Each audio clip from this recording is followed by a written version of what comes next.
Brandon Williams had a good offseason. He got paid a $54 million contract extension, got married to his college sweetheart, Alyssa, and got away to summer vacations in Greece and England. Also, he got news that was good, too. The NFL, once upon a time known as the No Fun League, had relaxed its rules on celebrations. And in the DNA of the Ravens, 340-pound, built like a boulder defensive tackle, are at least a few strands of Ocho Cinco-esque showmanship. If I ever get in the end zone, cameras better be rolling, because I don't know what I'm going to do, but it's going to be great, he said.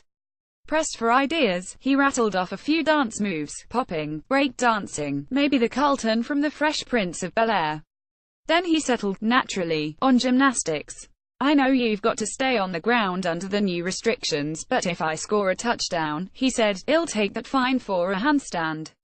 Williams can do one, too. Whether he'll actually score a touchdown this year to prove it is beside the point. In May, the NFL announced a more player-friendly set of guidelines for celebrations. Snow angels, group goofs and prop work with a footballer back in. So is a basic understanding for Williams whenever the Ravens' defense is up against it at the goal line. He's one play away from becoming an unpaid extra in another team's off-Broadway dance number. Of course, this all very much pleases Mike Wallace. As if rule changes in recent years hadn't done enough to favor offenses, here was another blow to defensive egos. Touchdowns provide the greatest stage for celebrations, scripted or otherwise. And Wallace plans on scoring a lot this season. What the wide receiver plans to do after that, he can't, or won't, say. We can't tell you, he said with the conspiratorial smile of someone planning a surprise party. It's under wraps. Already, a few performances have caught his eye. On August 19, for instance, in the Detroit Lions' second preseason game, Marvin Jones caught a touchdown pass. He gave love to his linemen, absorbed a few helmet taps, then located fellow receivers Golden Tate and TJ Jones, who stood expectantly about 5 yards apart from each other. For a few blissful seconds in the end zone, the trio became the NFL's foremost double Dutch team, Marvin Jones in the middle, imaginary jump ropes and all. They're warming them up, but they're saving the real good ones for when the season starts, Wallace said. I think when the season starts, it's going to be ridiculous. People are going to be crazy, some people, anyway. Third-year tight end Nick Boyle has not scored a touchdown in his NFL career.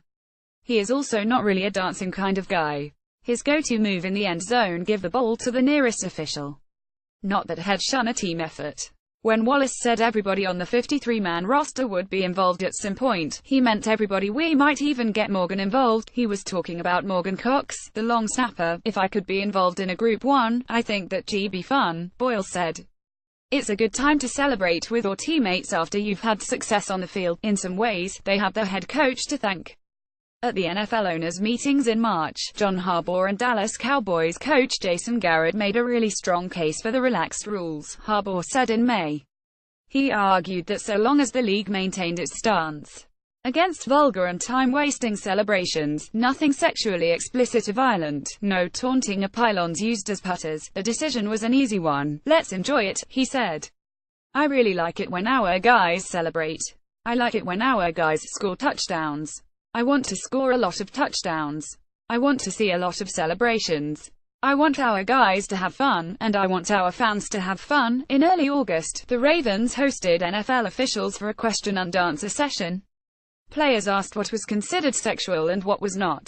They asked about whether they could dunk on the field goal crossbar. Answer: they cannot. They tried to find the line between good celebrations and bad manners. Kicker Justin Tucker, who has yet to find a dance move unworthy of his celebratory talents, was an admittedly interested observer. But he, too, was coy about his regular season plans, saying only that he wanted the world to know how sick and sweet the feeling of nailing a tough kick is. As it turns out, he's already getting requests. Whatever is going to happen is, I guess, going to happen, as long as it's within the rules, special teams coordinator Jerry Rosburg said. But we better not be kicking from the 20 because of an unsportsmanlike conduct penalty. That's my answer. Celebrate good times. The NFL is finally lightening up.